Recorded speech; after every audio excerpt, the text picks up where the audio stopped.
Hello students, आप सभी कैसे हैं। उम्मीद करता हूं कि बहुत ही अच्छे होंगे। ठीक है, चलिए आज इलेक्ट्रोस्टैटिक्स क्लास 12 स्टार्ट करते हैं। फिजिक्स का चैप्टर नंबर 1। ठीक है, अभी तक आप लोगों ने जो स्टडी किया वो आपका कॉन्सेप्ट क्लियर करने के लिए था। ठीक है, एक्चुअल में आज से हम लोग क्लास 12 का फिजिक्स चैप्टर 1 को स्टडी करेंगे। ओके, और basic properties of electric charges से हम लोग स्टडी करना स्टार्ट करेंगे। ठीक है, तो सबसे पहले basic properties of electric charges में आता है एडिटिविटी। एडिटिविटी कहता यह है कि जो चार्जेस होंगे वो सिंपल अलजेब्रा रूल को फॉलो करेंगे। जैसे कि एक प्लस चार्ज है और एक माइनस चार्ज है, दोनों को अगर हम सम करें, दोनों का अगर मैग्नीट्यूड सेम है, ठीक है, तो ये सिंपल अलजेब्रा को रूल को फॉलो करेंगे और रिजल्टेंट हमको जीरो मिल जाना है। ठीक है, बातें समझ में आ गई होंगी। अब दूसरा इसका प्रॉपर्टीज है क्वांटाइजेशन ऑफ चार्जेस। ठीक है, कहने का ये मतलब है कि सबसे छोटा पार्टिकल जो हमको मिला था, ठीक है, वो इलेक्ट्रॉन है, और इलेक्ट्रॉन पर जो चार्ज होते हैं वो होते हैं 1.6 इंटू 10⁻19 कूलम। ठीक है, अगर किसी बॉडी को अगर हम चार्ज करना चाहें, जैसे कि ये पेन ही है, इसको अगर हम चार्ज करना चाहें, ठीक है, तो चार्ज करने के 3 मेथड हमारे पास थे, रबिंग, इंडक्शन, कंडक्शन। ठीक है, ओके। मान लो कि इस पर हम चार्ज देना चाह रहे हैं, तो अगर इस पर हम चार्ज देना चाह रहे हैं तो हमको इलेक्ट्रॉन देना होगा। ठीक है, तो इलेक्ट्रॉन अगर हम देना चाहें तो उसको अगर हम तोड़ के देना चाहें तो ये पॉसिबल नहीं है। ठीक ना, तो जब भी उस पर हम इलेक्ट्रॉन देंगे तो एक इलेक्ट्रॉन इस पर देंगे, दो देंगे, तीन देंगे, यानी तो nth इलेक्ट्रॉन देंगे। ठीक है, ओके। तो जब भी इस पे चार्ज जाएगा तो एक इलेक्ट्रॉन के चार्ज के इक्वल इस पर चार्ज जाएगा। ठीक है, या नहीं तो उसी के इंटीग्रल मल्टीपल का चार्ज जाएगा। इंटीग्रल मल्टीपल का मतलब ये है कि 1 इलेक्ट्रॉन जाएगा, नहीं तो 2 इलेक्ट्रॉन जाएगा, नहीं तो 3 इलेक्ट्रॉन जाएगा। ठीक है, अगर आप 1.5 इलेक्ट्रॉन देना चाहें तो वो पॉसिबल नहीं है। ओके, ठीक है, तो इसका फॉर्मूला होता है क्वांटिटी क्वांटाइजेशन का Q is equal two plus minus NE। Okay, ये भी आपको समझ में आ गया होगा। नेक्स्ट है कंजर्वेशन ऑफ चार्जेस। ठीक है, कंजर्वेशन ऑफ चार्जेस में हम लोग ये देखते हैं कि कोई भी अगर आइसोलेटेड इलेक्ट्रिक चार्ज है, मान लो कि आइसोलेटेड इलेक्ट्रिक चार्ज है, ठीक है, आइसोलेटेड का मतलब है कि पूरे सिस्टम में से एक अकेला चार्ज है। ठीक है, इसको सिस्टम से कोई लेना देना नहीं। अगर इसको हम डिस्ट्रॉय करना चाहें, ये नेगेटिव है नेचर में, अगर इसको हम डिस्ट्रॉय करना चाहें तो ये पॉसिबल नहीं है। ठीक है, ये पॉसिबल नहीं है। ठीक है, ऐसा क्यों हो गया? तो ऐसा जब हिरोशिमा और नागासाकी पर, ठीक है, न्यूक्लियर वेपन वहां पर गिराया गया था, एटम बम, ठीक है, तो उस समय देखा गया कि जब वहां पर एटम बम गिरे तो उस समय ढेर सारा रेडिएशन निकला। ठीक है, जो गामा रे था। ओके, और जब गामा रे निकलता है तो ढेर सारे इलेक्ट्रॉन डिस्ट्रॉय होते हैं। ठीक है, इलेक्ट्रॉन डिस्ट्रॉय होकर ढेर सारे गामा रे निकलते हैं। ओके, और जब इलेक्ट्रॉन ढेर सारे डिस्ट्रॉय हुए तो हमारा यूनिवर्स का नेट चार्ज पॉजिटिव हो जाना चाहिए था, लेकिन ऐसा नहीं था। ठीक है, तब साइंटिस्ट लोग ये सोचने लगे कि अगर इलेक्ट्रॉन डिस्ट्रॉय हुए, ठीक है, और हमारा यूनिवर्स का नेट चार्ज अभी भी पॉजिटिव नहीं हुआ है, ठीक है, नेट चार्ज अभी भी जीरो है, तो इलेक्ट्रॉन के सिमिलर और अपोजिट नेचर में, ठीक है, अपने साथ वो लेकर एक पॉजिटिव चार्ज को, ठीक है, अगर एक इलेक्ट्रॉन मरे हैं तो अगर एक इलेक्ट्रॉन डिस्ट्रॉय हुए हैं तो अपोजिट नेचर का पॉजिटिव चार्ज मतलब, ठीक है, लेकर वो डिस्ट्रॉय हुए होंगे। ठीक है, तो बी नंबर में वही दिखाया गया है, the charges in pair can be created और डिस्ट्रॉयड। ठीक है, ए नंबर में आपको दिखाया गया है कि यूरेनियम 236 को अगर हम, ठीक है, इसका रिएक्शन कराते हैं तो थोरियम 234 प्लस हीलियम 4 हमको मिलता है।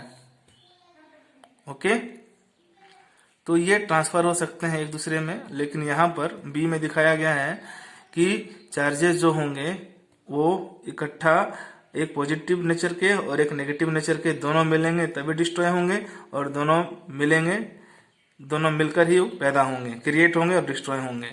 ठीक है, चलो देखते हैं नेक्स्ट पेज में। हाँ, तो बी में सबसे पहले एनिहिलेशन। एनिहिलेशन का मतलब है जब हिरोशिमा और नागासाकी पर, ठीक है, बॉम्ब गिराया गया था, तो उस कंडीशन में ढेर सारा गामा रेज हमको मिले थे। ठीक है, और उस समय साइंटिस्ट लोग देखे थे कि इलेक्ट्रॉन अकेला डिस्ट्रॉय नहीं होता है, तो उस समय सिर्फ ये उन्होंने सोचा कि इलेक्ट्रॉन के अपोजिट नेचर का एक और पार्टिकल है जो इलेक्ट्रॉन के साथ डिस्ट्रॉय हुआ है। ठीक है, ये डिस्ट्रॉय होने के प्रोसेस को कहा जाता है एनिहिलेशन। ठीक है, और एटम में इलेक्ट्रॉन के अपोजिट नेचर का एक पार्टिकल होता है जो इलेक्ट्रॉन के इक्वल चार्जेस को रखता है लेकिन अपोजिट में रखता है। ठीक है, उसका नाम रखा गया पॉजिट्रॉन। सिर्फ उस समय सोचा गया, ठीक है, कि इलेक्ट्रॉन अकेले डिस्ट्रॉय नहीं होंगे, इलेक्ट्रॉन डिस्ट्रॉय होंगे तो पॉजिट्रॉन के साथ डिस्ट्रॉय होंगे। ठीक है, अगर वो पॉजिट्रॉन के साथ डिस्ट्रॉय हुए, ठीक है, तब वहां पर उस कंडीशन में हमको ढेर सारा गामा रेज मिलने वाला है। ओके, और यही एक्चुअल में हुआ था। अभी 10-12 साल पहले इस पॉजिट्रॉन को प्रैक्टिकली खोजा गया, उस समय सिर्फ थियोरेटिकली सोचा गया था। ठीक है, अब अगर LHS इक्वल टू RHS है तो RHS इक्वल टू LHS होना चाहिए। मैथमेटिक्स तो यही कहता है। ठीक है, ओके, और फिजिक्स में भी ये होना चाहिए। तो हम लोगों ने क्या किया, इस गामा रे को एक हैवी मेटल पर स्ट्राइक कराया। अगर ये इसको अगर हैवी मेटल पर स्ट्राइक कराएं और हमको इलेक्ट्रॉन और पॉजिट्रॉन, ठीक है, वहां से मिल जाए, ठीक है, तो हम कह सकते हैं कि इसका पेयर प्रोडक्शन हुआ है। ठीक है, तो जब इलेक्ट्रॉन और पॉजिट्रॉन पैदा होते हैं तो उस कंडीशन को कहा जाता है पेयर प्रोडक्शन। तो हम लोगों ने यहाँ पर किया क्या है, प्लेटिनम जो हैवी मेटल है उस पे हम लोगों ने गामा रे को स्ट्राइक किया है। ठीक है, ओके, और इस गामा को रे को स्ट्राइक करने से हमको इलेक्ट्रॉन और पॉजिट्रॉन यहाँ से मिल जाते हैं।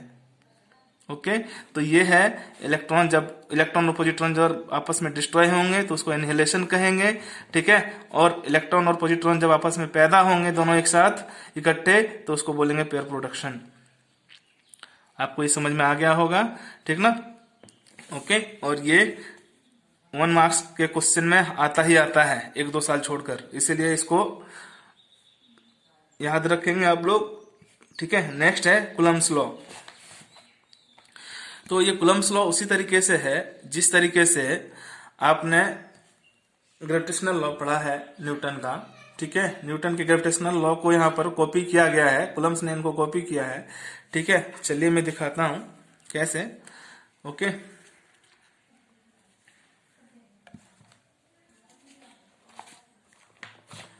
देखो यहां पर आप एक ऑब्जेक्ट लेते थे हम लोग जिसका मास m1 रखते थे।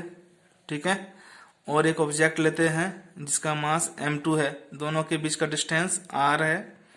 ठीक है, ओके, यहां पर हम लोग क्या करते हैं, कूलम्ब्स लॉ में एक चार्ज रखते हैं।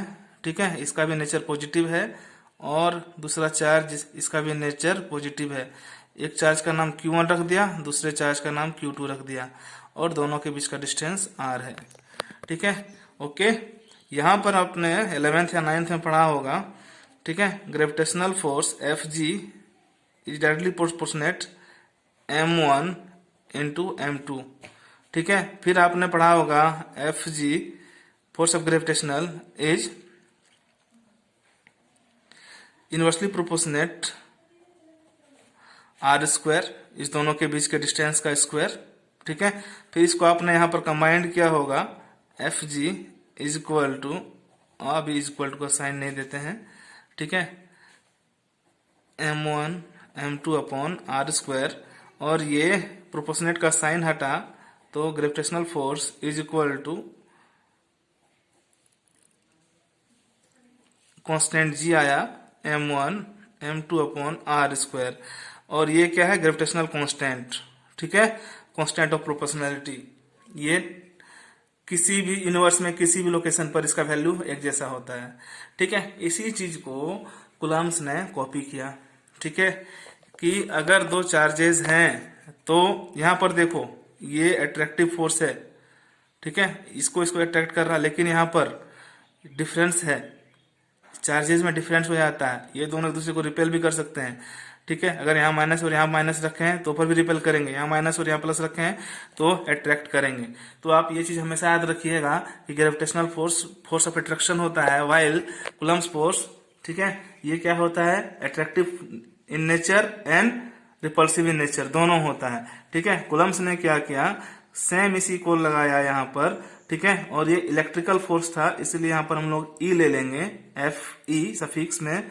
ठीक है, और अभी मैं प्रोपोर्शनेट का साइन दे दूं तो Q1 Q2, ठीक है, ओके। फिर आप उसी तरीके से जैसे न्यूटन ने किया था, सेम उसी तरीके से इन्होंने किया। ठीक है, इनवर्सली प्रोपोर्शनेट, इनवर्स स्क्वायर होता है ये डिस्टेंस, ओके। अब इसको कंबाइन कर देते हैं दोनों को, तो F E Q1 Q2 upon R square हो जाता है।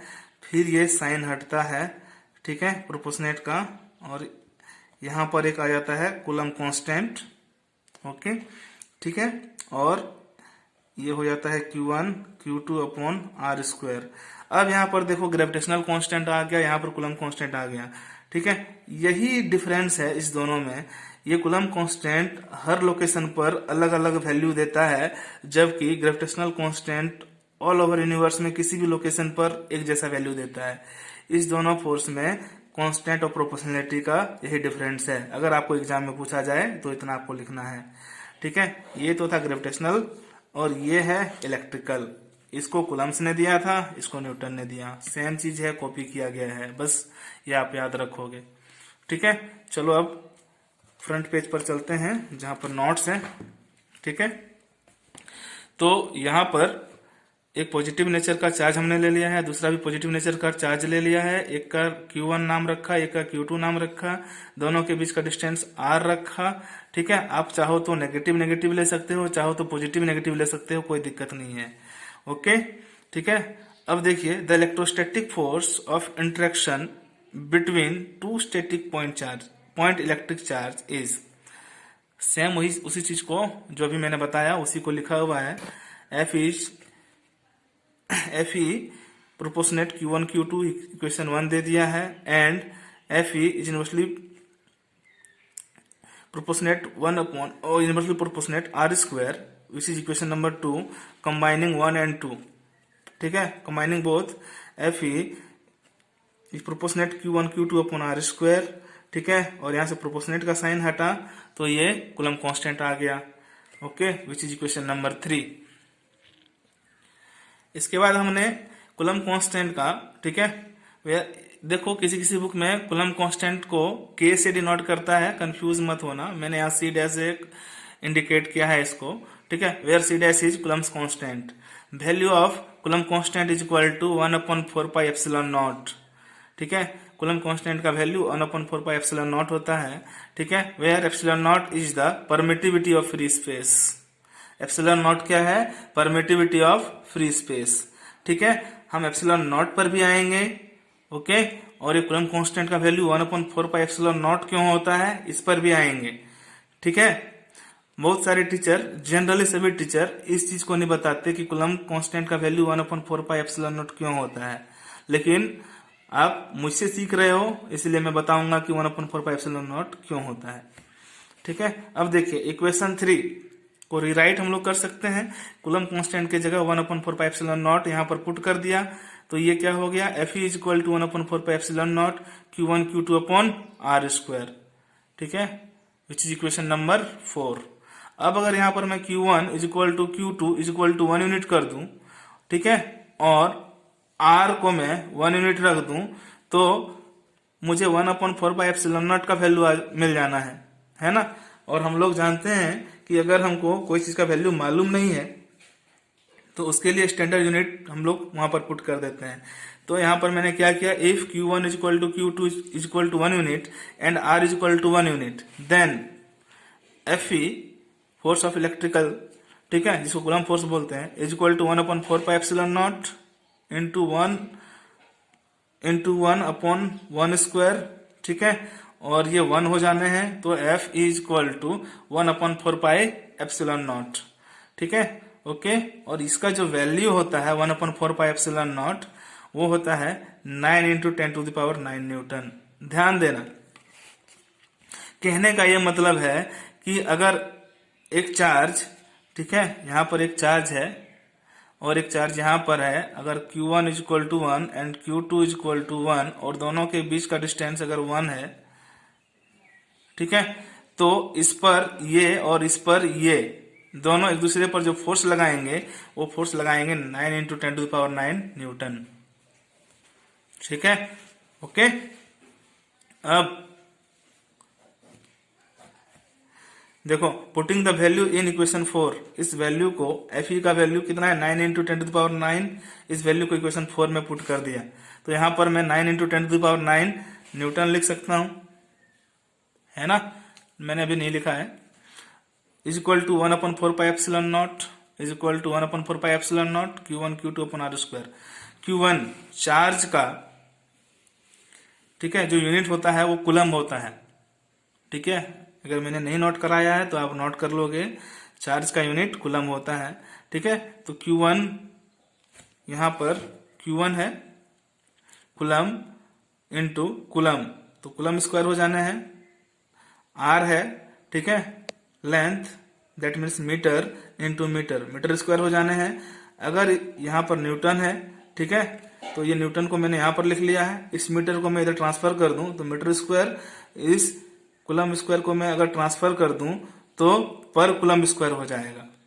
ठीक है, तो यहां से हमको 1/4πε0 का वैल्यू मिल जाएगा। 1/4πε0 = 9 × 10⁹ newton metre square per coulomb square. इस वैल्यू को आप हमेशा याद रखोगे, 1/4πε0 का वैल्यू होता है 9 × 10⁹ newton metre square per coulomb square. ठीक है, उसके लिए मैंने क्या किया, यहाँ पर coulomb into coulomb, metre into metre ये किया और इसको इधर ट्रांसफर कर दिया। यहाँ तो न्यूटन था ही, है ना। चलो, अब यहां से हम क्या कर सकते हैं, इस ε0 को इधर उठा के ले आ सकते हैं और इसको इधर ट्रांसफर कर सकते हैं। ठीक है, और 4π का वैल्यू के साथ इसको अगर मल्टीप्लाई कर दें तो हमको ε0 का वैल्यू मिल जाना है।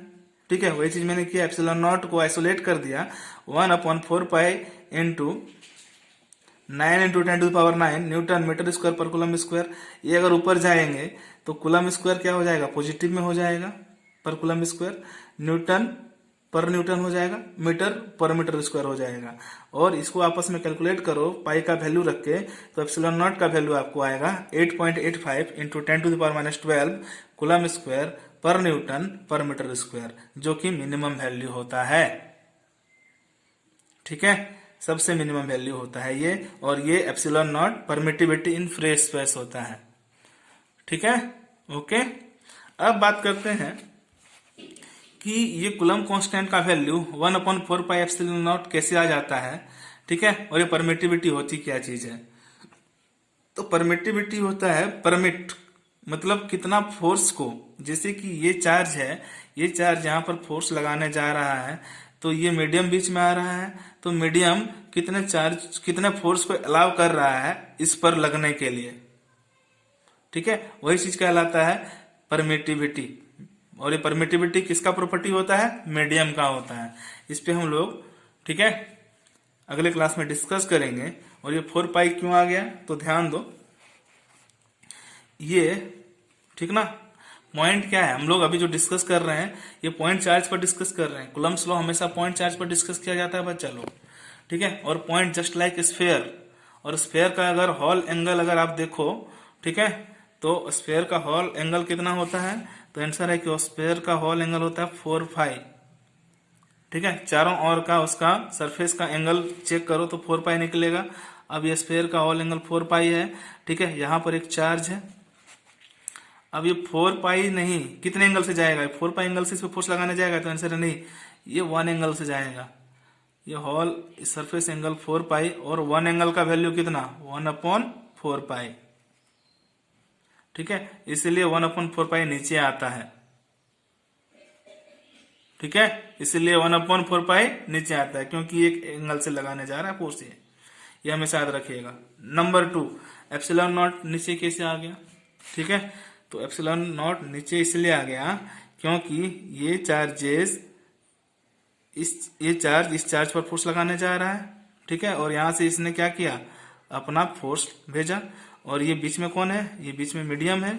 ठीक है, अब देखो मीडियम क्या कर लिया है, इसके फोर्स को एब्जॉर्ब कर लिया।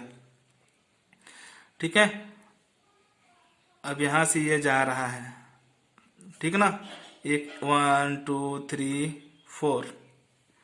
ठीक है, अब आप बताओ फोर्स इज इक्वल टू 1/ε0। अगर ε0 बढ़ गया, ठीक है, तो 1 2 3 फोर्सेस को इसने ऑब्जॉर्व कर लिया। अब कितने फोर्स लगेंगे इस पर, तो आंसर है कि 1 फोर्स इस पर लगेंगे। ठीक है, अगर ε0 को मैं घटा दूं, इस केस में देखो, इस केस में देखो ε0 को मैंने घटा दिया, तो ये कितने फोर्स को ऑब्जॉर्व कर रहा है, तो आंसर है कि 1 फोर्स को ऑब्जॉर्व कर रहा है।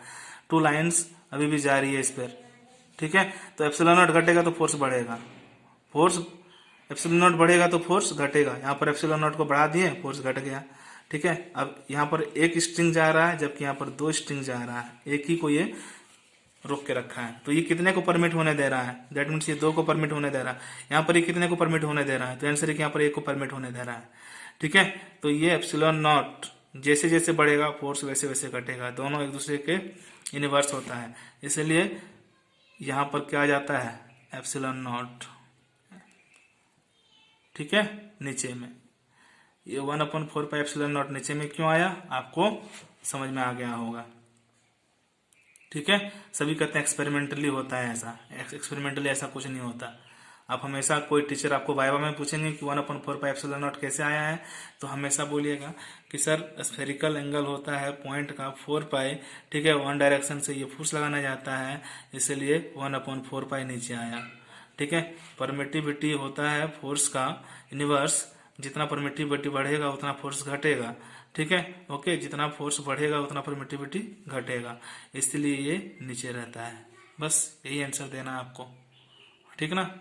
अब परमिटिविटी के बारे में हम लोग अगले क्लास में डिटेल में डिस्कस करेंगे। आप लोग तब तक अपना ख्याल रखिए, इस वीडियो को देखिए और अपना नोट्स बनाइए। ठीक है, और कोई भी डाउट रहे तो कल मैं लाइव आऊँगा, आप पूछ सकते हो। चलो ठीक है, ओके, अपना ख्याल रखो, थैंक यू, बाय।